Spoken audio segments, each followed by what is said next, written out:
नमस्कार मित्रांनो, मी अजिनाथ बेडक माझ्या व्लॉग यूट्यूब चॅनलमध्ये आपलं सर्वांचं स्वागत करतो। तर मित्रांनो, आपण आलेलो आता सिल्लोड येथील सिल्लोडचं ग्रामदैवत आहे म्हसोबा महाराज मंदिर। तर या मंदिराला भेट देण्यासाठी आलेलो आहे। त्यानंतर दुर्गा माता मंदिर पण पाठीमागं, ते पण सर्व जे म्हसोबा महाराज आहे। तर या म्हसोबा महाराजचे पूर्ण डिटेल तुम्हाला मी या व्हिडिओच्या माध्यमातून दाखवणार आहे। तर जे सिल्लोड शहरातील ग्रामदैवत म्हणून ओळखले जाणारे म्हसोबा महाराज मंदिर, जे भव्य असं मंदिर आपल्याला इथे बघायला भेटतं। तर हे जे परिसर आहे पूर्ण बघणार आहोत। चला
तर मित्रांनो, म्हसोबा महाराज या मंदिराची माहिती आपले जे पुजारी आहे ते थोडीफार आपल्याला देऊ इच्छितात। तर त्यांच्याकडून आपण थोडीफार माहिती जाणून घेणार आहोत। तर बाबा, थोडी माहिती सांगू शकता? श्री म्हसोबा महाराज संस्थान सिल्लोड यांची आख्यायिका अशी आहे की हे खूप प्राचीन ठिकाण आहे।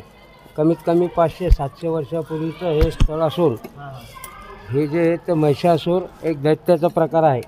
आणि सदर मंदिराची माहिती म्हणजे खूप पुरातन, आणि इथे ज्या वेळेला वस्ती नव्हती त्यावेळेपासून हे ठिकाण आहे। इथे एक प्राचीन महादेवाचं मंदिर आणि ग्रामदेवत महिषासुराचं मंदिर आहे। हो, आणि याची आख्यायिका जे तर पोथी पुराणामध्ये नमूद केलेली आहे अंदाजाप्रमाणे। हां, तर इथे नेमकं नैवेद्य कशामुळे नैवेद्य म्हणजे हा नवसाला पावणारा देव आहे, ग्रामदैवत आणि आपल्या भागाचे रक्षण करणारा म्हणून याची प्रसिद्धी आहे। हो, सिल्लोड शहराची, तालुक्याची, महाराष्ट्रातून लोक इथं प्रत्येक स्तरावरचे लोक जे तर देवाला नवस घेऊन येतात, नवस पूर्ण होतात आणि नवसाला पावणारा देव म्हणण्याची आख्यायिका आहे। धन्यवाद बाबांना, आपल्याला भरपूर जे पुजारी आहे त्यांनी भरपूर माहिती दिलेली आहे, त्यांचं पण मनपूर्वक आभारी आहे मी।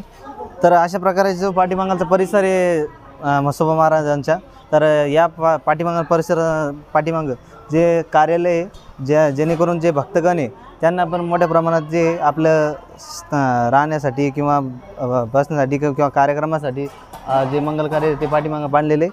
तर हे बघू शकता।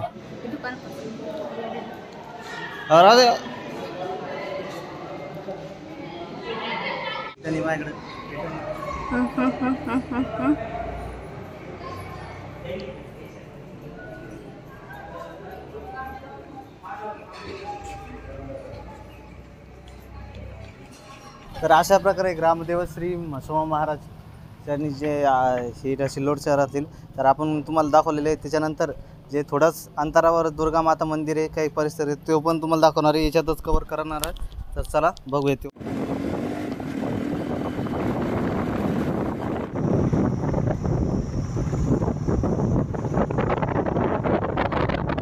तर मित्रांनो, आपण थोडं समोरच आल्यानंतर 1-2 किलोमीटर आल्यानंतर किंवा अंदाजे 1-2 किलोमीटर आल्यानंतर आपल्याला दुर्गा माता मंदिर संस्थान सिल्लोड, तर या मंदिरात भव्य असं मंदिर जे इथं बांधलेलं आहे, तर मंदिर बघणार आहोत। चल बघूया।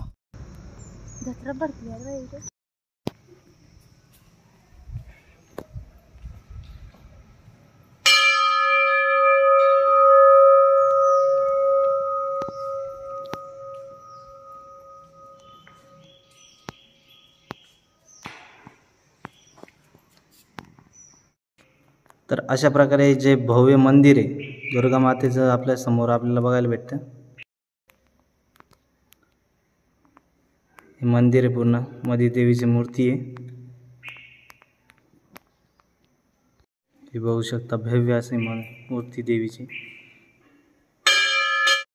तर अशा प्रकारे पूर्ण जो ब्लॉग आहे, जो व्हिडिओ होता म्हसोबा महाराज संस्थान म्हसोबा महाराज मंदिर सिल्लोड, तर अशा प्रकारे दुर्गा माता मंदिर हे पण पाठीमागं तुम्हाला दाखवलेले मध्ये देवीची मूर्ती पण.